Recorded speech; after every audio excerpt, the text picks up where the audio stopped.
Sacred Symbols, a PlayStation podcast. This is brought to you by, well, you. If you want to learn how to support our show, go to patreon.com/laststandmedia.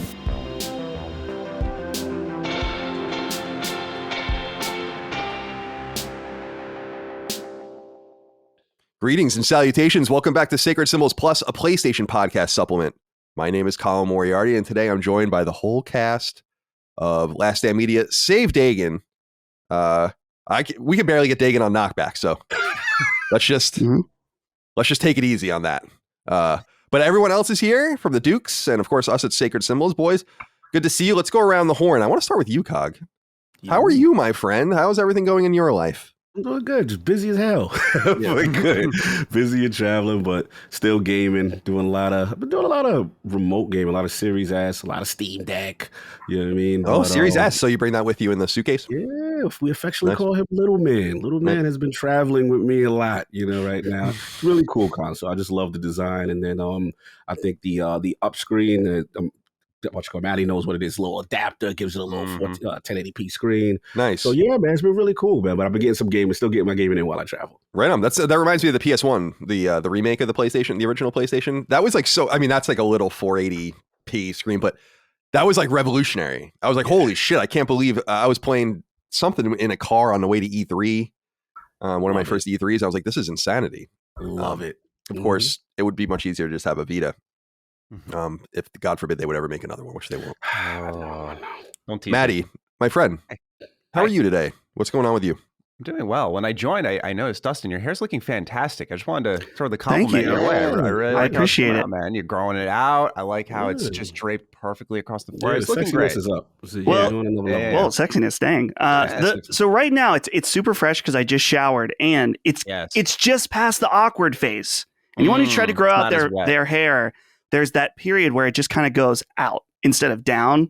Gotcha. And so I'm pleased with it now. So thank you. I appreciate that. Of course. Yeah. But otherwise, it's just finished a couple of reviews. Saints Row. That was terrible. Woo! And Destroy All Humans too. So I can't talk about that at this point in time. But yeah, it's been a lot lately, which has been nice because we went through this big drought starting, at least for me, in like April. So it's been a lot of backlog work since then. But now that we're back in the swing of things, it felt pretty good. And otherwise, doing well, man. Having a good time doing the show, and life's been good. Good. I'm glad to hear that. And your health is well. Your health is better. Health has been better. Yeah, so that's good. Good. Very good. And yeah, so you're in the Embracer. You're in the thralls of the Embracer group right now. Mm-hmm. For better or for worse. Have fun. Yes. Have fun with that. It's all good. Dustin, to the point. You look like your guitar is tuned so low. Right? That's right. You're in one of those post-hardcore bands, and your guitar is so tuned down that the strings are basically coming off. It's like the Korn bassist. Yeah. How are you today, my friend? I'm fantastic. That's such a stupid reference. No one has any idea what it is. I'm good. Feels good. I'm on my second cup of coffee, which is fantastic. There's a new update for Zencastr. You guys, obviously, in the audience, never see how we record, but it's convenient because now I have names beside every person. We've got Colin, Lord Cognito, Chris Raygun, and Defining Duke. Under Matty's name, it's just Defining Duke. But it was Defining Dick for a while. I didn't notice that for like 30 episodes. I did that. I'm the one who put Defining Dick for a while. And then eventually you had a guest on, and I thought, you know what? I should probably change that because it's funny between us, but I don't know what the guest would think. Finally, and he just sees that. He's like, never mind. I'll take my chances elsewhere. I'm out. Chris Raygun, how are you, my friend? You're in another undisclosed CIA black site. Yeah. I decided, you know what? I think I'm going to keep this going where I want to be in a different environment every single time we record. So I'm going to be moving every week. So look forward to my travels. But aside from that, actually moving, I mean, I've actually somehow been playing a lot because I've had my laptop, thank God, and Steam, thank Christ. But been doing some Yakuza on my phone. Wait. Like, is that like a dragon, Yakuza? Like a dragon. Oh, it seemed it's cool that somebody's Okay. plays games that I recommend. That's really cool. No, you enjoyed it? How do you feel about it? Dude, I love it. I've been playing it for weeks. Okay. I've been playing it for weeks, but I've been specifically because I don't have all my stuff yet because it's still shipping.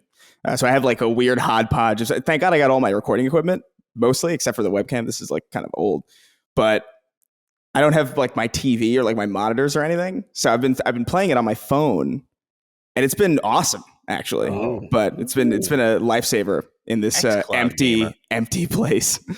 But I'm feeling pretty good. It's like 6 a.m., 7 a.m. where we're recording, where I'm from. Oh yeah. But I've been waking up so early anyway that it I woke up at like 5 a.m. naturally. So I'm like, I perfect. can't fathom that. Carpe diem, dude. Good Yeah. for you. That makes me want to throw up in my mouth just thinking about being up that early. Yeah. Personally, Mm. I mean, getting up this early to record this show because we had to bend some things or whatever, which is totally fine. Especially because we're going to put the show up immediately, so that works for me. But yeah, it's getting up. I don't like getting up. With an alarm, like just getting up naturally is a revolutionary thing. Yeah. It's Good not point. it's not so bad when you get unfathomably tired at like 8 p.m. for some reason.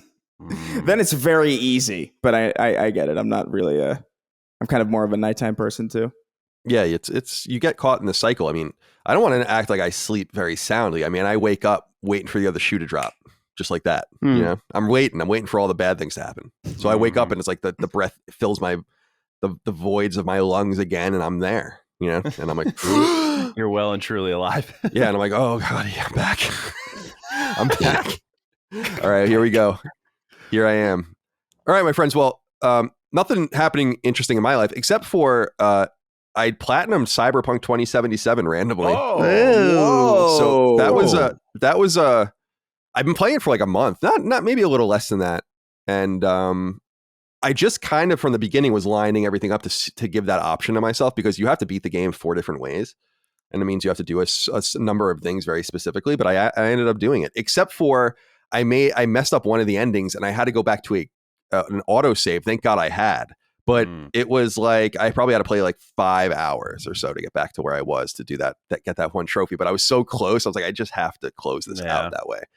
So I did that last night and then unceremoniously deleted it. I'm sorry. Go ahead, please. No, here we go again. We're gonna have another Lockmore episode. Lockmore, stand down. He's gonna have a great time here. No, I was just gonna ask if you ended up liking it. I love that game. Like even when it first launched, when I reviewed it, like I always say to people before the day one patch they put in, the game like was broken to some extent, but it still worked.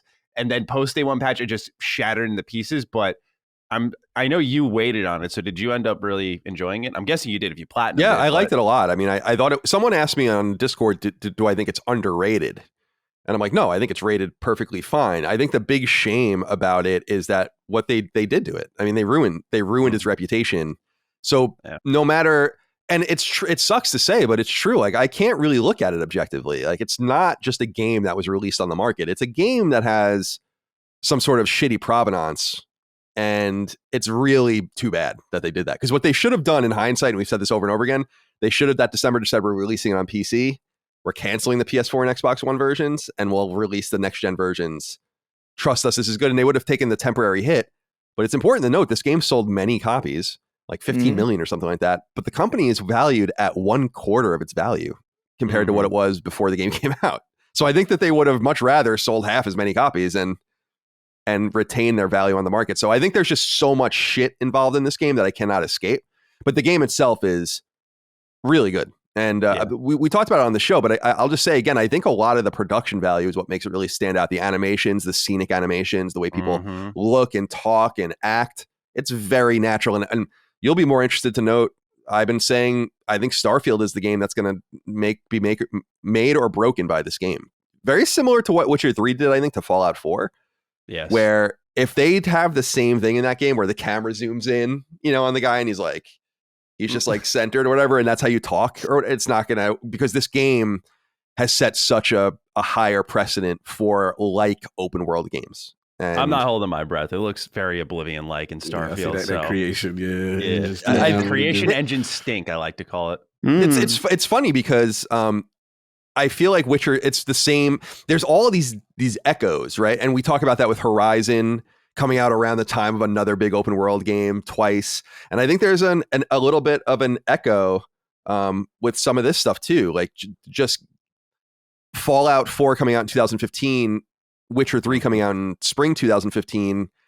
They're not the same, but they kind of were, where it was like, and Dying Light as well, where it was kind of like, oh, yeah, wow. And now playing Cyberpunk going into Starfield, I'll be very interested to see if that similar echo happens again, because these games are obviously caught in a time vortex with their engine and all of that. So I'm so intrigued by that. But yeah, shout out to CD Projekt. I feel bad for them, but they kind of did this to themselves. Absolutely. Yeah. What is let's talk about what are you playing, Cog? Are you playing anything interesting right now? Yeah, it's funny you said that, because I had my eye. Someone was telling me about this Naraka Blade Point game, and I had my eye on it, so I took a look at it, and then the addiction started, and Matty's seen it progress. Oh, yeah. And yeah, I'm not a battle royale guy, to be honest. You know, it's obviously when the craze happened with PUBG. I'm like, all right, it's new. Let me see what it is. Okay, this is cool. But graphically, Fortnite came along, and I'm like, okay, I hate the building aspect. I know now they got rid of it, and people are telling me you need to try it now. And I heard they're doing all type of crazy things. The Dragon Ball Z's in there, everything's in there. It's crazy. And Spider-Man. I heard Darth Vader's roaming around. Yeah. I'm a Marvel guy. Silver Surfer's running around. All right, I will try it eventually. But for me, my fighting game instincts, it's and then obviously the Oriental themes. And people were telling me about this, and graphically the style looked good. So I tried it, and the addiction can't happen, because it really is a fighting game in the battle royale genre, and they keep adding more to it. So at first I didn't know how I felt, because I was like, all right, NetEase, let's see. But man, it's really done well. I really love the modes. They keep supporting it, and then obviously now they have a campaign mode now that they just dropped. So I've been doing that, but for me, it's been that. My mainstays, obviously, Destiny. It's a big Destiny day today as we record this, as Chris already knows. He's shaking his head. You know what it is. It's Lightfall, my main, my kind of ritual game. But other than that, it's been the indies, man. The indies have been carrying me big time, As Does Falls, Trek to Yomi, it's been all these little smaller games that kind of pop up, and I just really get invested. And then I kind of see the rise of the turn-based genre really coming back in really cool, exciting ways. I'm excited for a couple of things, that we talked about. Square Enix has a game I'm looking at right now, Dealfield Chronicles, stuff like that. I'm excited. It's been a backlog and surprise year, as opposed to all the games that's supposed to coming out and meeting expectation, or even actually existing at the date they say they're coming out. Right on. Yeah. Tactics Ogre is the Square Enix game that I'm keeping my close eye on, November 11th, because I was disappointed to find out that Diofield, or whatever it's called, is active. And so I was like, I'm not as good at those games. I'm not quick and nimble anymore. You could argue I never was. So so I try to stay away from those games as well. Matty, what have you been messing around with in your life the last however long? You've uncaged the beast, unfortunately. Please, we got to talk about Saints Row. Oh yeah, I'd be very curious to know. Yeah, I haven't. We don't get early access on Sacred, so we don't have any idea what's going on with it. Right. So I mean, lucky you, right? Because I played this game. I played a lot of bad games this year, and I usually, try to steer in the direction of like what's popping for my reviews. And I've fallen in the pathway of like Crossfire X, which was probably one of the worst games I've ever played in my life. And I say that with no hyperbole, like, because I've played like Ride to Hell Retribution as a joke, and I think Crossfire X is up there. But Saints Row was also just downright terrible, because it was not only technically broken, it was like creatively bankrupt to a T. Like, it had no original ideas. It felt and looked like an Xbox 360 game carried over to the current generation. I was telling Cog this story on DDU. It was at the point where there was so much, object fade in and out, like directly in front of me. Like, I'd be driving in traffic and a car was about to hit me and just disappear, and then another car would appear behind it. That I went and checked on my Series X, where we have smart delivery. I was like, did I get the next gen SKU? Like, is this a last gen version? It was the Series X and S version. I was like, oh my God, like, okay, so this is actually for this console. And I still can't get over it. Like, I recommend, if you got the extra time, just take a look at like 15 minutes of gameplay to see how this shit runs.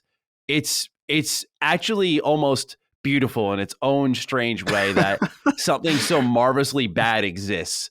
And then you merge that with, I don't like to use the word often because I think the internet kind of killed it, but some extremely cringe-inducing writing that I really don't know how it crossed the finish line. I don't know how people were hired and said like, yeah, you did a great job with your penmanship here. Like there is something seriously wrong with this game from top to bottom. And that could all be kind of excused away as a Saints Row game if, the mission structure is fun. Because you look at the ridiculousness of Saints Row 3 and 4, where like 4 starts off, you're the president, and the first choice you make is punch a dickhead or punch a dick in the head. And you can either hit the guy in the nuts or hit him in the face. It's a little play on words. And the game, all of them, even the serious ones, 1 and 2, always had this kind of comedic edge, but there was like this serious underlying tone, especially in the first 2 games, where this game just literally can't get an identity. And again, it consistently disgusted me. I very rarely drop a game before the finish line. I pushed through for this one, but I was like moments away from saying, I'm not going to finish this. I just need to preserve my life. But I went through, it was about a 30-hour adventure, and it's definitely time I wish I had back. It's like, I usually do a never touch, like a buy on a sale, and I give a price point, or like a buy at full price rating for my reviews. And this is like a pretty rare never touch. Like just this is something you should never go near for the history, for as long as it exists. Never touch it. So, oh my God. What's funny, I despised it. What's funny about this game too is that because we are in such a drought right now, all the focus is on how bad this game is. I almost feel, I don't know if I would say I feel bad for them, but I was just looking because I saw someone tweet about this. Embracer's stock price has gone down 11% in the past 5 days. Yep. And you have to imagine that those reviews definitely had something to do with it. Yep. So it's a weird time to release such a terrible game. Oh yeah. Yeah, I agree. I'm disappointed because I wanted to play it. Like, because a lot of people were at first put off by the not Saints Row nature of it, and I'm like, whatever, man. I just want an open world game like this. But same. Yeah. But yeah, I'm not going to play a game that's pretty much universally panned, and I'm not going to subject myself to that. What I'm more interested in is what this means for Embracer, because we were talking about it last week on the show, where I'm becoming increasingly skeptical of Embracer's business model. I think the more they buy, the less it makes sense, because these you can only release so many games. People can only buy so many games. So you're inevitably going to start competing with each other. But outside of Gearbox, Volition is arguably its most important studio out of all of them. I mean, when you really think about it, what else do they have? They have a shit ton, right? But right. THQ is the publishing arm, though. They own Black Forest. I'm looking at it now, like Gunfire. I'm not saying the Purple Lamp, Piranha Bytes, these aren't bad studios. They own Zen Studios, Tripwire Interactive. One of my favorite studios is that Slipgate Ironworks. I just love that name. I think that name is so fucking cool. I wish I thought of that. It is a great name. But when you look at the nature of the individual teams they own, only Gearbox, I would argue, as far as a developer, front-facing developer, is bigger than Volition. So if this is what you're getting from that team, I don't know, man. I mean, I liked this idea first of bundling up the AA studios and making this viable thing, but you realize that you can't probably do it. Like my theory is that they intend to shut many of these teams down. Ultimately, they're going to keep all the IP. They're an IP farm, as teams release games and they don't hit, which is inevitably going to happen. And with 120 teams, I was saying, if you have 5-year dev cycles, you should be releasing something insane, like 2 or 3 games a month. Yeah. And so I don't know, like it's going to be a really interesting thing to watch the dynamics when you employ 20,000 people, 20,000. That's the most expensive part of any business that isn't a huge manufacturer, is the human capital. And I don't know how you can sustain that human capital with Saints Row. Yeah. Right. Like it's not like that game needed to be a 9 because that's one of your premier studios. Volition's got deep roots. We all know that. So anyway, that's just a diatribe on Embracer, because I'm skeptical of Microsoft's ability to handle all their studios, and they have 32 or something like that. So when you multiply it by 4, of course, I'm going to have major concerns about your ability to manage your portfolio. Yeah, definitely. And that a Saints Row game slipped out of there and it wasn't like an 8 or a 9, I think is really concerning. It 100% needed at least another, all creative issues aside, I said it needed at least another year. I mean, this game was, I would put it on the level of Fallout 76. Like, missions weren't working. I had to restart my game constantly, reload saves. The lighting was broken. The combat AI was not functioning unless I engaged with it. Like, this game did not work. That's And crazy.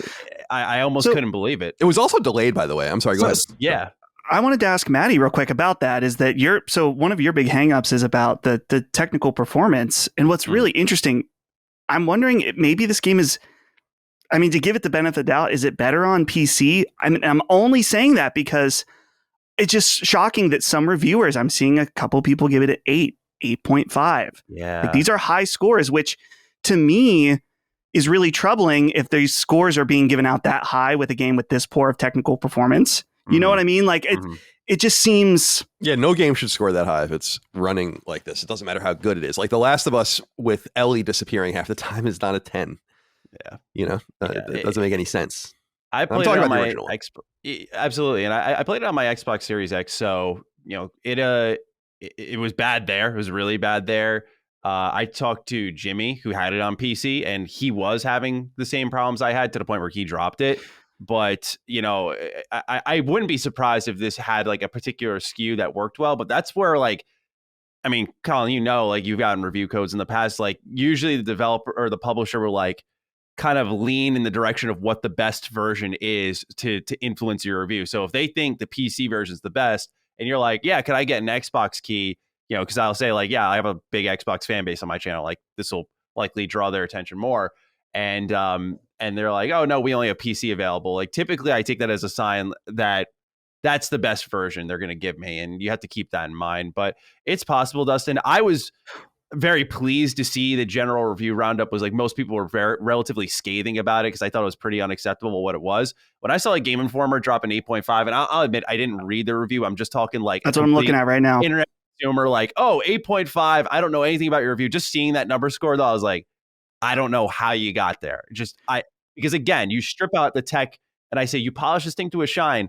I don't know how you still get to an 8.5, because this game is so unimaginative with the platform it has. Like, Saints Row has had some of the craziest mission structure we've seen in open world games, especially in the 360 gen. And this game runs in the opposite direction. It's like defense missions, like Gears of War Judgment, cringe dialogue in the middle of just like driving somewhere. It's just nothing interesting happens the whole game, and it ends. It's open world stuff. There's a lot, but the story is like 15 hours tops. Like, it's a nothing game. It's quite shocking. This review, Matty, I was just looking, and it was reviewed on Xbox Series X. Oh, no. So, I mean, I don't know. Everyone is entitled to their own opinion and their own reviews, but that just is shocking to me. I read it for myself. That's interesting. Would you say it's would you say it's the worst Saints Row? Yes. Yeah. Okay. So I know a lot of people didn't like 4. I have some bias. It was my first ever review code, so I have some good memories with it. But I loved 4. That was a really good time for me. But I've loved all the Saints Row games. So this one is definitely the worst, without a shadow of a doubt. That's so crazy. It's interesting to see, like, we're circling back to the whole embracing thing. This, the reviews of this game, they clearly wanted to do well, right? And of course, to see it not hit the way it hits, and obviously we see the stock on a short term level. I think for me, the thing I'm looking at them is just all of this IP, obviously they're gathering, but I think it's interesting is they also jumped outside the realm of just games. Like, they Control, they are the surveyors of Lord of the Rings. Like, that is wild to me. Like, how is it no one jumped in the ring for that? Like, I just think that's interesting. Or, what was the price that they put the bag down so big that, no one could compete. I am watching them, and to Colin's point, I think that it is a situation that all spotlight is going to be on them, on these IPs that they control moving forward, right? And what's the quality of these moving forward? Almost in the same thing with Microsoft's under the spotlight. Now, you have, close, I know Saudi government said, the regulators got passed with Activision Blizzard on that side, but it's going to be, what do you do with all of these IPs? And it's just very interesting, because to me, I don't know what their end game is. And I'm like, because they don't have, obviously clearly don't have a console, and I don't know if they want to do streaming. It's going to be interesting to watch Embrace. I will say there's a part of me, though, and I know me and Matty, we talked about it, that there's a lot of legacy IP that I care about, like Legacy of Kain. Like, that's one of my favorite PlayStation games. Hey, Victus and all that. Like, I used to love that game, and Tomb Raider, obviously. It's going to be interesting to see how these IPs, if they're going to do like a remake / remaster. You have the movie tie-in, you have limited run games. They have a lot of things they could do theoretically that seems cool, but we're going to have to see the implementation moving forward. But Colin, don't scare me with this selling off stuff, man. Selling off, man. That would break my heart. What is the value? Like that's my whole thing. First of all, I thought the limited run games acquisition was pretty canny. Like that to me seemed like maybe one of the best acquisitions they've ever done, because it's very similar to what we say about PlayStation, where Sony's not really buying. I'm sure they will again, but they're not really buying dev teams. Now they're buying teams that can support them and like make things easier. That's why they got Bungie for their expertise and Valkyrie for their asset, handling and all of the rest. And I feel like limited run is a way for them to eschew production. Like they have their own producer of games, basically, with their own their own, because you have to have licenses and all of that to even publish games. I know that because we work on them with Lilymo. So I thought that was a pretty interesting idea, but I feel like where is the value and where is the money being spent and made in the family? And it's like, well, if these teams put out bad games, I guess you can have them continue to make bad games, or you can just keep the game they make, keep all their IP and get rid of them, right? And I just feel like there's no way that they're not going to start folding these studios over the years. I think that's obvious, and that you can't really blame them, but that's all I was trying to say to people is like 20,000 people is a lot of people. A lot of overhead. Yeah, I mean, just insane overhead, and even having to just the people, just the HR you have to deal with, just the accounting, all of that's millions and millions of dollars just in those services. So I don't know, just something to keep in mind. But as far as the rest of the year goes, Chris, I wanted to throw it over to you. I was curious what we think about the rest of the year, and if there's anything in particular you're looking forward to, because I think it's obviously been observed that it's not great the rest of the year. I think that there's still a few strong games coming out, but I think 2023 is just going to be fucked now, and I think that's obvious. And which is fun, because we have been in this space where there's not a lot to play, and go back into the backlog. I platinumed Wild Arms and did all this stuff. I would have never had time for any of this stuff, right? So it's been nice. But is there anything kind of in the next few months, let's say leading into the holiday season, that you're looking forward to, you have your eye on? I don't know. I feel like for me right now, all of my excitement is honestly with Destiny, or like with like smaller thing, like specifically, like I'm just really looking forward to Destroy All Humans, which is like very, very imminent. Because that's a game that I just recognize and like have a lot of nostalgia for. But that's also like, that's not like a big, like, ooh, that's going to be like a oh man, I can't wait. It's more just like, oh, that'll be a nice thing to go back to. And I think God of War is really the only thing that I have any kind of excitement for. And I was a little bit lukewarm on it before we got to this point, just because it was just like, they were being a little bit weird about putting out new information with it. We weren't sure if it was delayed for a while. And my excitement overall in general with God of War is kind of like always like, I'll get to it when I get to it. It's kind of like Gears of War actually a lot, now that I think about it, where it's like, I'm never really excited for a new Gears of War, but then I play a new Gears of War and I'm like, oh, that was really nice, and I had a good time with it. I feel like very similarly with God of War, where I'm not necessarily like chomping at the bit for this thing, but I know when it comes out, I'm going to be very happy. I'm going to play through it, and it's going to be like a great time. But it's pretty barren, man. It's why I was going through my backlog, and I've been playing like a Dragon and Nobody Saves the World, and just all of these old, even Fallout New Vegas I've been jumping back into, and like just like all these like very old things, because as of right now, I mean, aside from Stray, which we played kind of recently, and The Quarry, which I know we're all very mixed on, it just feels like kind of a banal year. Yeah, I agree. And it's so strange with Elden Ring in the mix. I know. Obviously, that's going to be game of the year, I think, for people. I mean, not for me, but when I think about the games that I played that I really enjoyed this year, I'm looking at my trophies now. It's, I platinumed Horizon, I platinumed Ghostwire Tokyo. I enjoyed those games. That game Infernax was really cool, but I never got too far in it. And then I feel like Lego Star Wars was a huge letdown, in my opinion. Shredder's Revenge was awesome.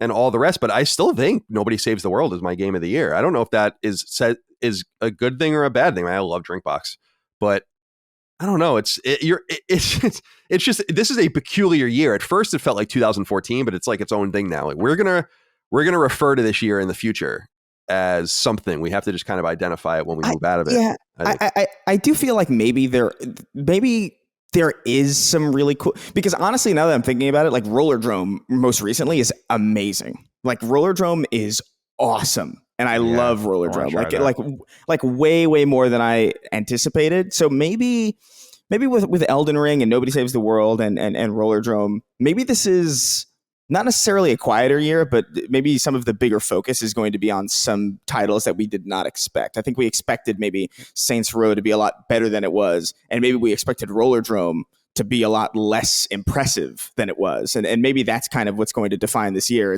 It's games that kind of destroyed expectations, especially when we're talking about Elden Ring, which I think everybody expected to be good, but I don't think anybody expected to be the juggernaut that it ended up being. And I feel like that's kind of similar with a lot of these games. Like I was expecting Nobody Saves the World to be fine, and it's fantastic. And Rollerdrome is a very similar situation. And maybe like looking back on some of the stuff that might have like faded out from memory, once we're looking at like a list of the year overall, maybe there is like a lot of good stuff, and it just doesn't feel as impactful because none of it is the stuff that was promised to be amazing. Yeah. Like none of it is the stuff that like landed completely like within the full scope of its expectations. No hype campaign led to this release of something that was objectively incredible. Maybe that'll be what this year is. Yeah, we'll see. I'm scrolling through it now because I think you're right. I mean, it's now's the time to explore the little spaces in between. Although, we've been lamenting. Actually, we started lamenting it on the show before anyone was really talking about it publicly about the state of the PlayStation Store. So even if you want to find one of these games, I was looking at shit last night. And it's actually becoming hard for me to figure out what is a real game and what isn't.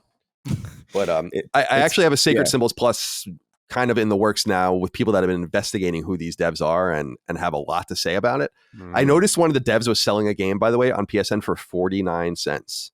Now, this doesn't seem to be a big deal, but actually it's a huge deal because that means that they only make 70% of 49 cents, which means they would need to sell tens of thousands of copies to make any money, which indicates that there's no reason for you to be doing this to the PlayStation Store. But I digress. Dustin, what's the rest of the year look like to you? I mean, I'm looking at the list now from Game Informer. I mean, we got Last of Us Part 1, of course. I actually just bought it yesterday and just so it goes on my console when it's time to preload. And then the Tomorrow Children's coming back out. I mean, that's not a big deal, but that's just so interesting and strange. That'll be released again right after that. We talked about Dialfield Chronicle earlier. Let's see. Legend of Heroes, Trails from Zero. It's going to be a pretty big one. Yeah, buddy. Valkyrie Profile Lenneth, which is a port, and then Valkyrie Elysium both come out at the end of September. PGA Tour comes, I mean, this is not for us, but PGA Tour 2K23 with Tiger Woods on the cover comes out in October. Overwatch 2 comes out in October. That Ghostbusters game comes out. Gotham Knights, Star Ocean, Call of Duty, Resident Evil Village DLC. But after that, we have Tactics Ogre, God of War, and that's basically it until the Callisto Protocol, of course. December. Callisto? Okay, yeah, because I was thinking, I was thinking like, because I couldn't remember if it was January or December. Yep, it's December 2nd. So any of that or anything else touching your spirit, Dustin. Yeah, well, what's weird about the rest of this year, for me at least, is that I feel like there's a lot of games that I'm interested in going to play, but there's nothing that I feel full confidence that this is going to be amazing. This game is going to be fantastic. There's a lot of random, I guess they're not all necessarily smaller games, but smaller in excitement level for me. Games like I'm really excited about, not really excited, but I'm really intrigued by the new Splatoon that's coming out. On more the like JRPG side, this Valkyrie Profile game, it's Valkyrie Elysium. That's another one that the first trailer, not so hot. The second trailer was much improved. And so that's another one that's kind of intriguing. And then, of course, the big one I feel like for almost everybody is God of War, wondering what what can we really expect from this game? And that's what Chris was saying earlier. It's just they're kind of being a little quiet about it, and the mild controversy around the initial reveal of the actual gameplay and stuff like that. It's kind of put up a lot of question marks for people. And it's funny because what I'm noticing about let's just say the feeling around games right now is that it's kind of a quiet year and people are waiting for the next thing to play.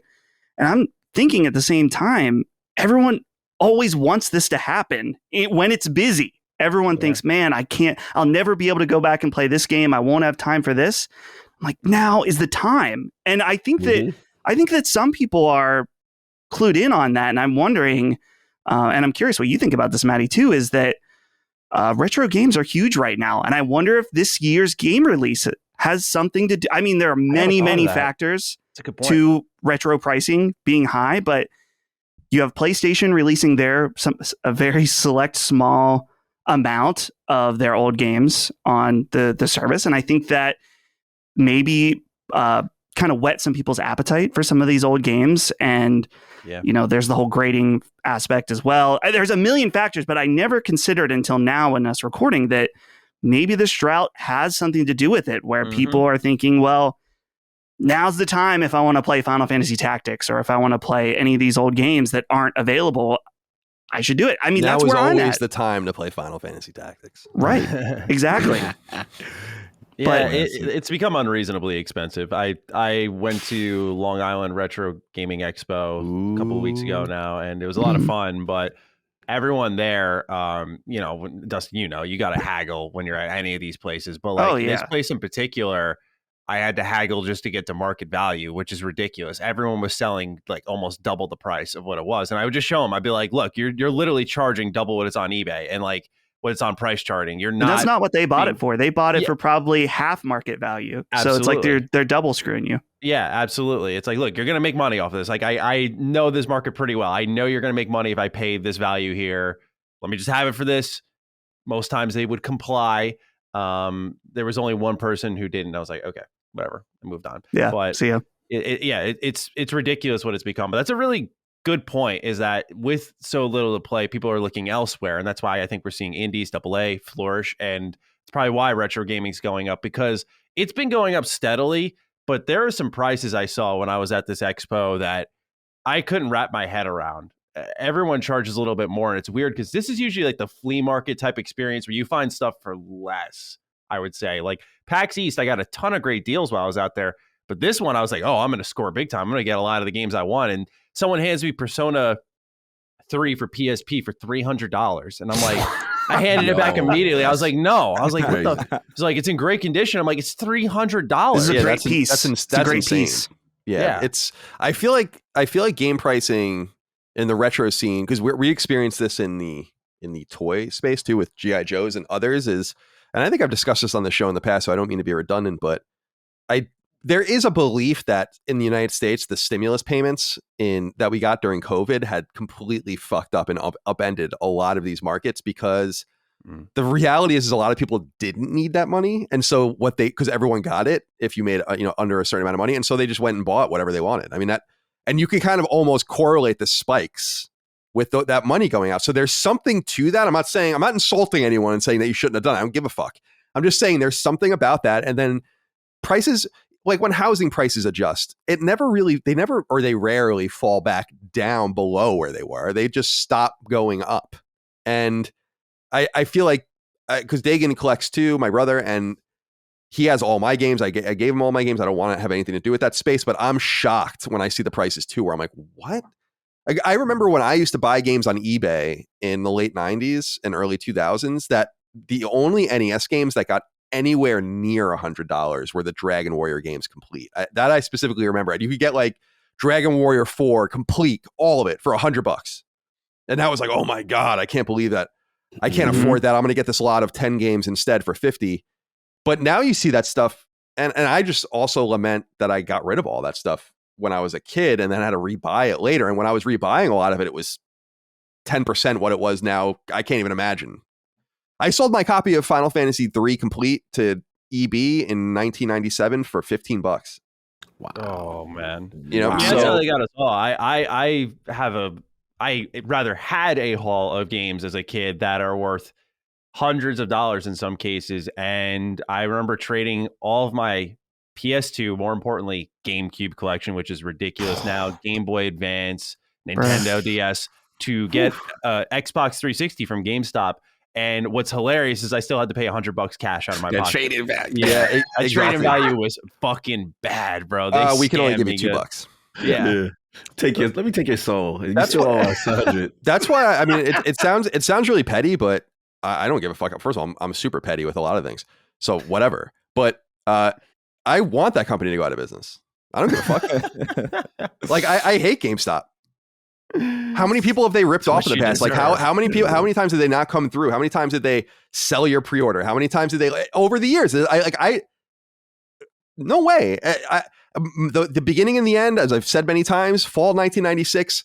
Or I'm sorry, 2006, going to EB at Prudential Center in Boston when I was a senior in college, asked them if they had a Nintendo Wii, and they said, yeah, I have a Nintendo Wii. Oh, that's crazy. Wow. I remember that. I'll never forget that. And I was like, ever since then, I walked out of there with Final Fantasy VI on Game Boy Advance with great. with the happy mask on, but I was crying underneath. And then went back and didn't get a Wii until, a year later or whatever, because I could never fucking find one. So I always remembered that. Fuck that guy. And it's like, you see, it would be sadder if GameStop was closing or doing badly and it had this really awesome reputation. Like, man, GameStop is just like, they're so cool and they're so nice and they're so friendly and they're not pushy and this and that, but they're dying because they're bad. It's not only the market. It's that they're not good. They've engendered no good feelings from anyone. So it's I'm just not one of these fakers. Yeah. Goodbye, GameStop. It's the only positivity they kind of have associated with them is just kind of tangential nostalgia, just by like virtue of how many times you had to go there to get the thing you want to get. Right. But it was more like a middleman, and now that we could just download stuff directly to our console, I'm just like, oh my God, I don't miss GameStop at all. Dude, it's crazy. 4 out of 5 games now are digital. I remember when that started to be like late in the 360's life cycle, where it's like, oh, you could just download Grand Theft Auto 5. Yeah. I'm gonna do that because why in God's green earth would I go to get GameStop's fun, or like any game store in general? It's like fun for like the midnight release type That's thing. what I was just about to say. And I do have a lot of nostalgia for that, and I have appreciation for GameStop for facilitating that. But at the same time, it's like they just had the product. It was everybody in line outside who were excited about things that made it. Now, like those lines, I'm curious as to whether or not those lines even exist anymore in the same capacity. Definitely not in the same capacity, but no. Matty, I watched your video just the other day about this is all coming full circle. So you can buy retro games at GameStop. Oh, yes, you can. You guys have to watch Matty's video. But Matty, tell me about the GameStop retro experience, because this is wild. To be fair, it's exactly what I expected. Yeah. But it is, I can't believe it. Yeah, I do it for fun. I did it for fun one time. I threw $100 at GameStop just to buy all the games, and the video did really well. And it's become a series on Retro Rebound where I call it the GameStop roulette, because I'll order a bunch of games. They come in these packages, and I say, I wait long enough where I forget what I ordered, and I am consistently surprised with how they package these games. I'd say the holy grail of the last one was I got GoldenEye 007, a 360 copy. It came in an Xbox One case with a printed out cover from like a printer sheet for the 360 cover art. It barely fit the actual box itself, and like the disc was flipped over or something. It was absolutely terrible. They sent me I think it was Mercenaries in a plastic bag and nothing else, and I was like, it's like they're sending me drugs. Metal Gear. Metal Gear was a really bad one too. Yeah, they sent me one disc for Metal Gear Legacy Collection. Just half. Yeah, it's fine. This is the company Lamentations of companies gone. Right? I mean, give me a break. They could literally become such a more positively viewed company. I think if they were like the purveyor of retro goods and they were fair. Like if they were granted they would probably never do it because they wouldn't make much money off of it. But the idea that GameStop could be a place that I could go and get a PS2 game for a reasonable price, I think would bring them back to some level of relevancy for gaming communities. I think they'd still have to downsize a ton, but they would certainly stick around. But yeah, there was a person who tagged me on Twitter because once I started doing it, people were like, I want to feel the same pain too. So they tried to get Final Fantasy 3, funny enough, Colin, on DS. And this guy got one of those black GameStop cases wrapped with a rubber band, and inside was just the DS cartridge. And it's like this big disc size case. It's unreal how they package these things. Can you imagine the stock that GameStop is sitting on? Like the amount of games that they probably are sitting on. And I also remember, it's so funny just thinking back during the 360 and PS3 era, and obviously earlier, they used to have those cheap games you'd thumb through. And I think about that now, I'm like, pretty much every one of these games someone would buy. I remember they were, with the exception of the sports games, they were just games people didn't care about. And now it seems like people care about everything. But to bring us back to modernity a little bit, and by the way, go check out Retro Rebound on YouTube. Oh, it'll have more followers on YouTube than us soon. Subscribers. We shall see. Cog, I want to talk about, give us a little perspective on the Xbox scene right now. I mean, how's everyone feeling over there? Feels a little from the outside, seems a little dire in my opinion. Like not from a hardware perspective, everyone's gonna be fine and all of that, but it just seems especially quiet. If we're not content in our side with The Last of Us and God of War, like a new God of War and Last of Us remake, and everyone kind of just being consternated about everything, I can't imagine that it's much better on the other side. So what's happening over with you guys? Yeah, it's kind of been the same thing. It's been backlog. It's been Game Pass releases, what's coming into the service, whether it's gaining excitement. Obviously, Persona is going to be big. Obviously, the smaller games, Grounded and Pentiment from Obsidian, people are looking at. But overall, that game looks cool. By the way. Yeah, it does. I'm coming around on it. I was a slanderer at first because I didn't understand where they were going. You were that bad. It's true. It's just that my expectation was totally different from what it ended up becoming. But now that I'm learning about it, and I'm like, yo, this is cool.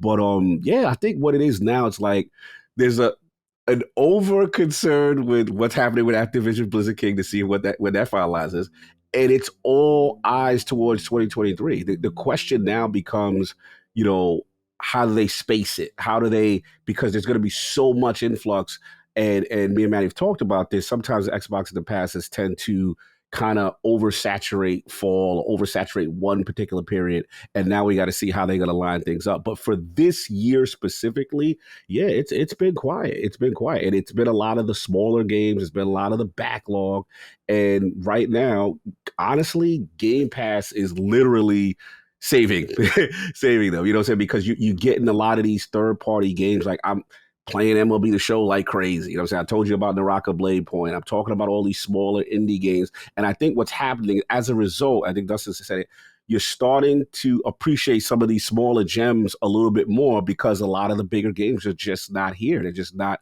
going to hit, 2022. So I think that's really what's going on right now. And then just in general, I think the overall theme is 2023 appears to be really huge outside of anything, getting delayed or whatever. And it's just about that lineup. How are they going to manage that? That's going to be critical for them. But yeah, that's pretty much the overall feel. Yeah, it's interesting. Anything to add, Matty, that we need to know?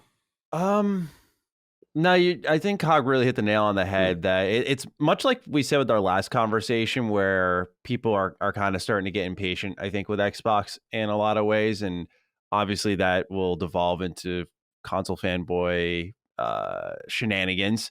And it's interesting because, the way I look at it is PlayStation obviously has God of War in November, and maybe it's just because I'm more deeply entrenched in Xbox, but to me, it doesn't feel like the atmosphere of like one of their biggest games of the year is coming out soon. Like it just doesn't, and maybe that's just the nature of the year in general. But yeah, at least on the Xbox side, I can just say that it's become a game of like, we can even notice sometimes in the feedback when people are, the worst thing you can do is encounter a bored viewer on the internet, because typically they just default to more negative. And I've noticed that on Defining Duke is like when news is a little slow, people will roll through and typically just have nothing good to say. Again, so is the way of the internet. But yeah, I think COG covered it all. Yeah, I want to add, Matty, I think also what has happened now, because delay culture. Now it's like it's a watch. The joke now on Duke is, okay, what have you guys talked about that you're excited about that you've jinxed now it's gonna get delayed? Like that's the new thing. Like it's just so crazy. I do want to shout out one other game that I forgot to mention, and I want to shout out that the last of the games that I was excited for, really excited, because before it was Midnight Suns, Starfield, Redfall, and that those. Oh my god! I know. Clearly, they all got delayed. Yeah, all of them. And then now it's Evil West, and it got pushed back slightly. It didn't survive, but Evil West, I got a chance to play that at PAX East, and I felt they literally had the most polished game. That thing looked like AAA budget, kind of like Red Dead Redemption met like Devil May Cry, with Dark Souls as bosses. It really looked impressive. I believe it's Focus Home. That's the last of the truly COG is super pumped, has to play kind of game. So Evil West I wanted to mention them, but that game that game. I'm sorry. I'm he'll use it again. I'm sorry to interrupt. Yeah, I was looking it up to make sure. That's Flying Wild Hog, which is so interesting because they're owned by Embracer, but it's being published by Focus Home. So because it was the deal was probably in place before. PlayOn bought them. So and PlayOn was not known as them at the time. So yeah, I think that game looks really cool too. That's a sneaky game. Same thing I think actually with the Callisto Protocol, less sneaky, but I think that the timing of it, I think December 2nd is perfect for a game. Oh, perfect. Yeah. Like just everyone, especially if you're a AAA gravitational game like that, and it's post Black Friday, it's post Thanksgiving, but pre-holiday, you kind of want to wait to get it, but maybe not. And so you play it in there, nothing else is coming out. I think that game is going to do great. So I'm excited about that one. Yeah, me too. Chris, what are your thoughts on our space right now? And actually you're more agnostic. So what's your feeling on everyone's spaces right now? You're in the PC space, you're in the Xbox space. How's everything looking through your lens? Yeah, I mean, to me, Game Pass has been kind of this subsidy in my interest in the industry. It's just kind of like, oh my God, it feels like nothing's happening. But then I always check and there's always something that like, I might as well give this a shot. And then I end up loving it. A game that I otherwise wouldn't have played. I think about Like a Dragon, which is like not something in a million years I wouldn't have sat there. I would not in a million years have spent $60 on Yakuza Like a Dragon, but because it's there, I gave it a shot. And now maybe I might pick up the other Yakuzas, assuming they leave the service, which I'm sure at some point they will. Microsoft makes that argument, by the way, that people do that. That's one of the advantages. I mean, I know I have done it at least a couple times where it's like I've played a game on Game Pass and then like I take a break from it for a couple months and then I come back to it and then it's gone and it's like, oh well, I clearly want to play this game, so I'll just go buy it. But in the PlayStation space, I feel like we've had a decent, like I've actually liked a lot of the stuff that on our show we collectively haven't. Like I enjoyed The Quarry and I very much enjoyed Stray. So I feel like the PlayStation space isn't as dire as a lot of people say. I do think it has fewer big hits, but at the same time, I do think what we've gotten in that space is enjoyable. I want to come back to something that Matty said, where it's like he's talking about the environment doesn't feel like PlayStation is releasing one of their biggest games, and I definitely feel that as well. I definitely feel like I definitely feel like the hype around God of War is a lot more subdued than I think maybe even Sony was anticipating, and I think that's largely because God of War is such a it's such a cinematic experience that there's not much you can share without detracting from it. And also what we've seen so far from it doesn't look like the leap that we saw from Ascension to 2018. Like there isn't that massive shift in design philosophy. There isn't that massive change in design and in focus and in narrative. It's a continuation of what we had before. So I just think generally people who are excited about it are excited, but it's not this surprise. I feel like a lot of people, and I talk about this a lot on Sacred, but I feel like people forget just how suspicious a lot of people were of God of War 2018. Like I know a lot of people were really hyped for it, but I knew many people who were like, this is fucking weird. Like there's no jump button. What's going on? Well, not even that. Well, I do remember that. I remember feeling that. But I remember specifically being like, before it came out, people were like, "Oh, they're just doing The Last of Us with everything, aren't they? They're just going to give a kid to every single person. Sweet Tooth is going to come out with a Twisted Metal reboot, and it's Sweet Tooth and it's Clown Kid." Like that was like that was a lot of the kind of sentiment leading up to that. Like, I'm sure not in every space, obviously, but where I was, everybody was like really skeptical of this thing, and then it came out and it blew people away, and that doesn't exist here. Now expectations are high. And so the risk of them kind of falling short is a little bit higher as well. But I'm looking forward to God of War. I think it's going to be great. I think it's going to be earth-shattering, but I think it's going to be a really solid entry. And overall, I think my eyes are on 2023. Hopefully by then, there's a lot of stuff coming out in that year that's like insane. We make the joke about delays a lot, but honestly, I think about all of the games that I've paid attention to, and I think of maybe like 5% of them haven't been delayed. Like, a delay is just the natural cycle of games now. It's to the point where when a game's like, we're releasing on this day, I'm like, oh, okay, so 3 months later. Like I always autocorrect, and it's usually right. But I'm feeling mostly just kind of eyes to the future. Like, 2023 is hopefully going to be the time where a lot of really cool stuff that was promised for this year actually lands, and it lands better than before. Maybe fucking Halo gets fixed. Oh, God. Yeah, I was just going to say it, Chris. Yeah, that's, if you want to tap into the Xbox scene, that's been a hot topic for months now. Yeah, don't get me started. I will say, I mean, and this is a totally outsider-ish thing to say, but I actually can't believe 343 even exists anymore. Like, it's gotten to the point where that's like supposed to be your marquee studio. Say what you will about PlayStation studios and the sameness of their games and stuff, but they would, the last studio that released a game that was broken like that, Evolution with Drive Club, they went bye-bye. Like, when that happened. Yeah. And that game actually sold pretty well. So I just can't believe, this is why you don't, I said this years ago, I was so stupid of them to name these studios after the games, right? The Coalition, 343, it was just stupid. I thought immediately that it was, when it was announced that 343 was taking over Halo in like 2010, I remember feeling like, why would you name the studio that's shepherding Halo after the villain? Mm-hmm. That's a little, it all makes sense. That's now. like he's literally, his entire character is about betrayal.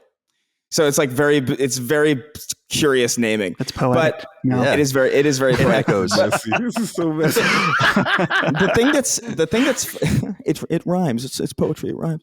The thing that's frustrating, especially about it, is that 343 makes they make a good game every time. Like, Halo 5 is a good video game. It's just surrounded by dumb shit. And then this is the same exact situation where it's like, this is Halo Infinite. It's like one of the most mechanically satisfying first-person shooters I've ever played, sincerely. But then custom games don't work. Forge, it doesn't come out at launch. Theater mode is broken. All of these really, really essential things, especially for a live service. And I don't want to get, because I have like a whole video that I've been writing. It's like 2 hours long. It's stupid. But Indeed. You have a live service game that lives and breathes on its ability to supply its player base with content. And you have a game series that has a flagship mode based on letting the community build free content for that game. Why would you not understand that Forge is integral to the success of this game? Yeah. I don't understand who made the call to like put it out before it was ready. I would have been like, yo, we got to delay this until Forge is ready, at the very fucking least. But what do I know? I'm just well, someone's, I mean, there are sports fans here amongst us, me included, and when you're a fan of something and you look from the outside and things aren't going right, the buck's got to stop somewhere. Like, that's why I just can't believe like Microsoft hasn't sacrificed someone somewhere, not only for Halo, but just generally speaking, for the first party output and the second party output. Like, that buck, is it Matt Booty? Is it Phil Spencer? Like, who is responsible for the devolution of their studio family? By now, they should be putting out games from all the teams that they bought in, a few years ago, and everything should be going nicely. And I don't know. I'm confused. Cog, you had something to say? Yeah, with 343 specifically, I'm in 100% agreement with you there. I think that, to me, the question is always going to be repercussion. What happens when you don't meet the deliverables? What is the new thing? And the vibe I get, again, I'm just looking for the outside, and I have no inside information on this, but the vibe I get is Joseph Staten is probably getting more control of the reins. You're seeing a lot of ex-Bungie hires into more prominent positions. And the vibe I got, it kind of feels, and I know people don't want to hear it as Halo fans, it almost feels like a soft reboot on direction and why things are taking even longer. Like the foundation is so messed up that they have to now restructure internally. Now, I don't know if that means Bonnie is slightly pushed to the background now as a result of that. And maybe that's the way they're handling it, because I think it's the ultimate egg on their face to say, okay, you know what? We're firing Bonnie Ross. It's your problem. You know what I'm saying? Like I think from a marketing standpoint, they don't want to do that. The game's already where it's at. I mean, it's free to play, and it's barely in the top 20 of most Xbox games played. Right. And then on Steam, you see the descent there, which is where they were expecting a lot of this influx. So I think with 343, generally, I think they're slowly doing a soft reboot behind the scenes on structurally where they want the game to go. But as far as the other studios, I do want to be clear that there are other studios here that are doing what they're supposed to do. That is true. Yeah. I'm sorry, you going to say something, Chris? No, you're right. It really is like a focal point between like one or two very specific studios. As far as I know, like, Playground and Turn 10 and Coalition, and Coalition has been on in a while, but Turn 10 is amazing. Turn 10 is arguably better than Polyphony. I mean, Turn 10's been on fire. Yeah, absolutely. So, you look at that, obviously Obsidian's been hitting their release cadence and stuff like that. I think what I look at them is I want to say frustration. We would have used a sports team analogy. It's like when we looked at 2018, at least when I looked at 2018, it's like, okay, there's the investment. You got all these draft picks now under your control, and we want to see when the farm's ready, right? Now, people don't like to hear it. I get it.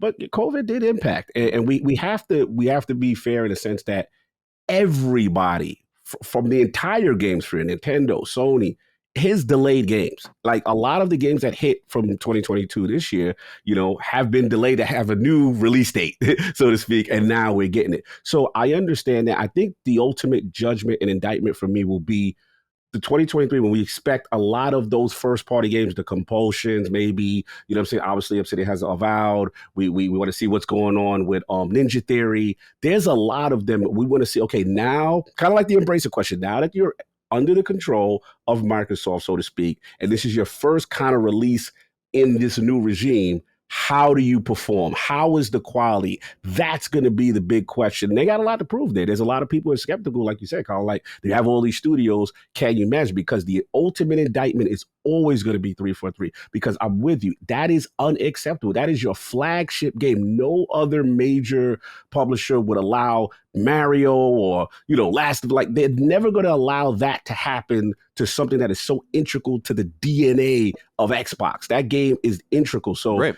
That's where it's at with them right now. And I'm very curious to see. Overall, though, outside of that problem child, I want to give the other kids in the house, a little credit. They've been doing what they're supposed to do. But that kid, that kid's like it's the one that like achieved the most early on. So that you're like, oh man, like he's going through a rough spot, but like, I mean, he did that, like he's in charge of that thing that's kind of important. I like it. Every time people ask me about that game, I'm like, Halo Infinite's like driving like the best feeling car you've ever driven, but the seats are metal, and like the radio only plays that sound that the military engineered to make people put their pants, and like there's no AC, and there's like the brakes like kind of work sometimes.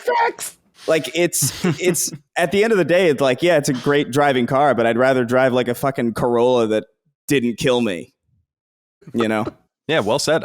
By the way, I want to I'm not saying anyone else is signing on this, but I've read this in the past, and I am going to say it, that I think it's possible that Bonnie Ross is saved because the optics of firing a female at the studio head is not good. And I think that there's something to that.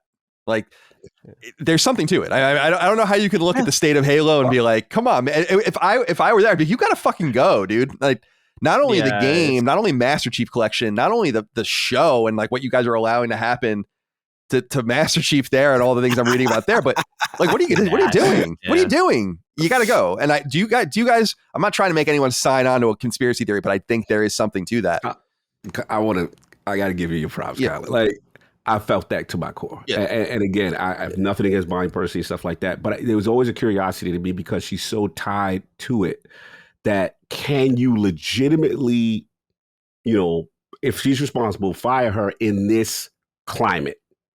What are the optics in this climate? But, the reality is the buck has to stop somewhere. I'm not calling for a job, but I'm saying the buck has to. So there has to be repercussions in that studio. They cannot be happy. Look at the investment already, right? What they were expecting to get from this game. So yeah, I'm very curious about it. It's funny you said that. You probably one of the few that are actually say it, like, unlike other outlets. So yeah, I don't know. Public relation wise, that's why part of me feels there's a silent state in transition. Oh yeah, and then we're just not gonna. If that is the case, what you said, like, we're just not gonna hear from Bonnie, and you're gonna see this as the public figure for all things Halo and the drop pods and all that other stuff. It's been very public facing, Chris. He should be. He should be. He's like, he seems to be. Did you see that he did this amazing interview recently where he was talking to, I think, Ted Price, and he was talking about how he had to remind the team because like the team was like, we should put a crafting system in. And he was like, yeah. So he was talking, you should watch this interview. It's really amazing. It's like genuinely insightful too. And both of those people like talking is like really cool. But he's talking about how like, oh yeah, they were exploring like crafting systems for Infinite's campaign. And he had to step in and remind the team, it's like, guys, like, we're making a Halo game. Master Chief doesn't need to kill a gazelle to make a shirt. He's a super soldier and he kills aliens and he takes their guns and kills more aliens. Like we're making a Halo game here. But just to hear that, like, I don't know, it kind of reminded me of like a little bit, like I got flashbacks to God of War when like, because God of War had kind of like that element going on where it's like, yo, you could put on a different tunic and it had like this very weird, like light RPG mechanic that like really didn't need to be there at all. It didn't add anything. Like it reminded me of that. It's like, oh my God, like who is working on this game that a crafting system was pitched and talked seriously about in that capacity? It's like crazy. So that he's taking on a more central role and just knowing some of the stuff that he contributed directly to the game. Like apparently like Marines you couldn't drive Marines around like the base campaign. I'm like, that's like the whole fun of the campaign. That's so integral to the experience. That's the so I'm like, how could you not pay that man whatever you can to keep him because he clearly knows what he's doing.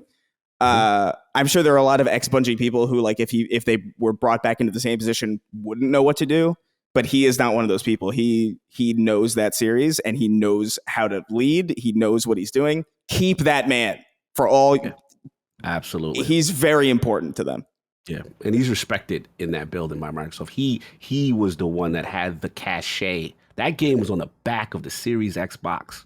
Remember that. They intended that to launch. And he's like, look, I'll take the heat. That we cannot launch in this state. And that was back then during Craig face. You know what I'm saying? Era. Like, bro, like he's got influence. So I think the best that they can hope for, and Chris, you'll probably appreciate this reference, is that they need him to be their Luke Smith and they have their Taken King moment. That's the best. You put your faith in him. It's going to take time. No one wants to hear it. They're going to wait. We're probably going to get it. It's going to be a while before Forge and a while. The fact that it wasn't even at the E3 showcase was an indictment to me. Like they have nothing, no content for it to show at the biggest showcase of their thing. So 2024, Taken King this thing. Luke Smith did it. Give Staten the power. Let him put the Bungie heads, the leads in place, and really a person that truly cares and knows the essence of this game. Absolutely.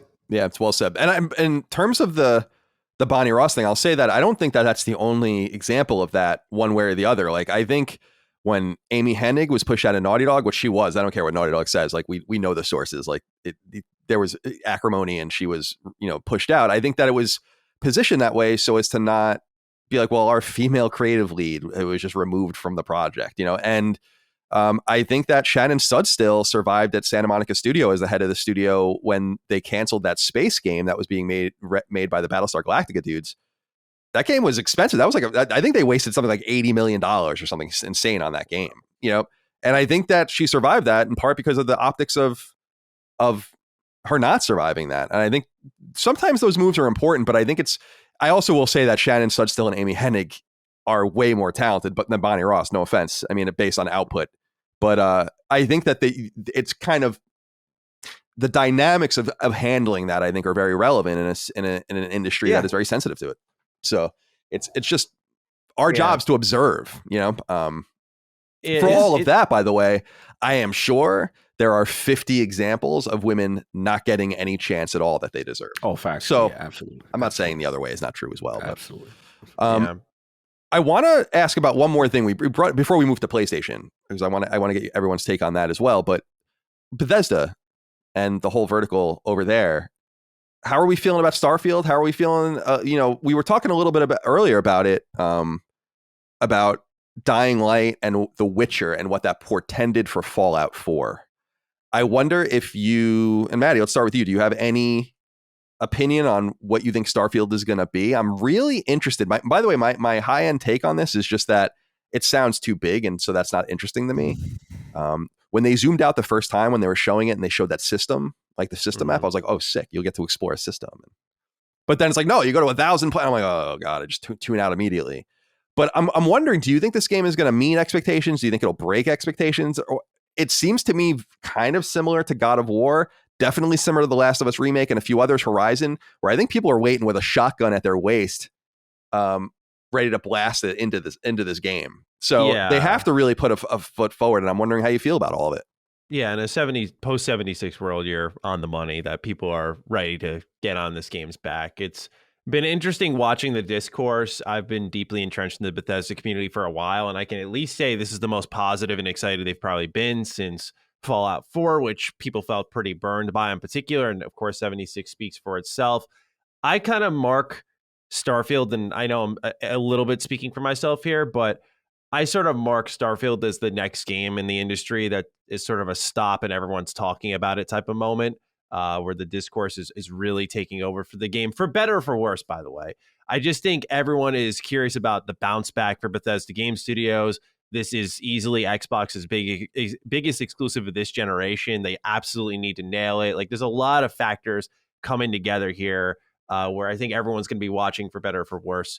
My personal expectations fall in a positive area. I think as a longtime BGS fan, I've liked some of their recent efforts, like the way they tried to repair 76 and bring out the Wastelanders update. I appreciated that. That's a good response to what was a catastrophic launch. It's still not a good game, in my opinion, but I can appreciate that. For all Fallout 4 did wrong as a role-playing game, it's still a world I love. It's a fun game. But the reality is, 2 releases in a row, they really got away from what defined them, what made them popular, what brought them such a diehard fan base with the likes of Morrowind, Oblivion, Fallout 3, Skyrim. And it feels like in a lot of ways what they're talking about and showing, more importantly for Starfield, is they're getting back to basics, right? They're getting back to more role-playing focused. And it's a shame because I wonder if the sale on Microsoft influenced some of their creative decisions, because Todd Howard's reasoning, he said, behind some of the things like the voice protagonist, the multiplayer mode, is they felt, and this is their words, not mine, like fans weren't ready for the type of, like the wider part of the industry wasn't ready for a role-playing experience that was more hardcore. And then The Witcher came in and said, no, they're ready. And that game did extremely well. And now it seems like BGS is catching up to where they originally led. So just to see them getting back to basics, talking about, silent protagonist, there's going to be dialogue options, and it's not just going to be 4, it's going to be a whole box of them.